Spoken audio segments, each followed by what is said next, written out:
To my channel. आज हम mechanical vibration पढ़ने वाले हैं मैग्निफिकेशन फैक्टर के बारे में कि व्हाट इज मैग्निफिकेशन फैक्टर। तो magnification factor may be defined as the ratio of maximum displacement in the forced vibration to the deflection of the system under a static load. जो magnification factor होता है वो ratio होता है maximum displacement in the forced vibration और deflection of the system static load का।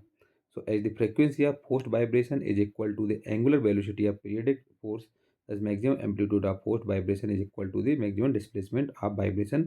तो A equal to होता है F upon root C omega का whole square plus K minus M omega square का होल स्क्वायर। या इसको हम लिख सकते हैं A equal to F upon K, और इसमें सब में हम डिवाइड के करेंगे तो यहाँ हो जाएगा root C omega upon K का होल स्क्वायर प्लस के से के कट जाएगा तो यहाँ वन बचेगा, one minus omega M omega के स्क्वायर अपॉन के का होल स्क्वायर। इसमें लिखेंगे डिवाइडिंग एंड मल्टीप्लाइंग बाय के, ऊपर पर डिवाइड और मल्टीप्लाई किया हुआ है के से, इस तरीके से इसको लिखते हैं।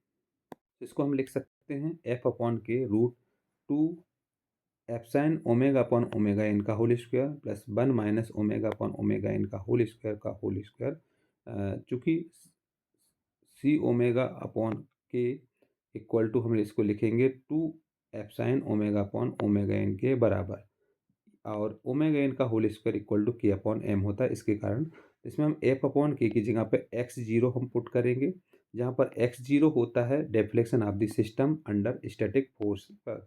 तो ए इक्वल टू हो जाएगा एफ अपॉन के की जगह पर X zero upon root two epsilon omega upon omega N का whole square plus one minus omega upon omega N का होल स्क्वायर। इस तरीके से इसको रख सकते हैं।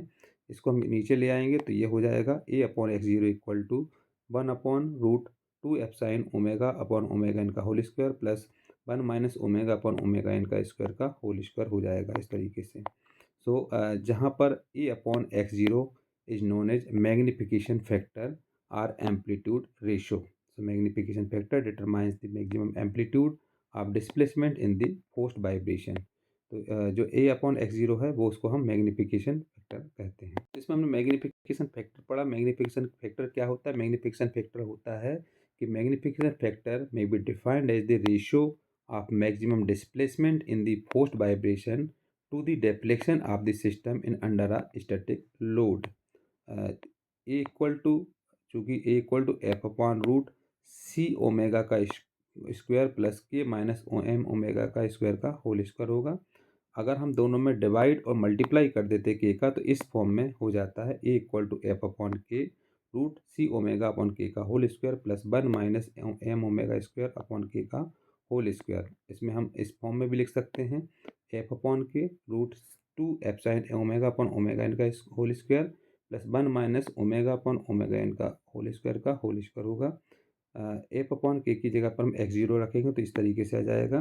तो चूँकि एफ अपॉन के जो होता है ए अपॉन एक्स जीरो होता है वो इसमें मैग्निफिकेशन फैक्टर कहलाएगा, या इसको हम एम्पलीट्यूड रेशियो भी कहते हैं।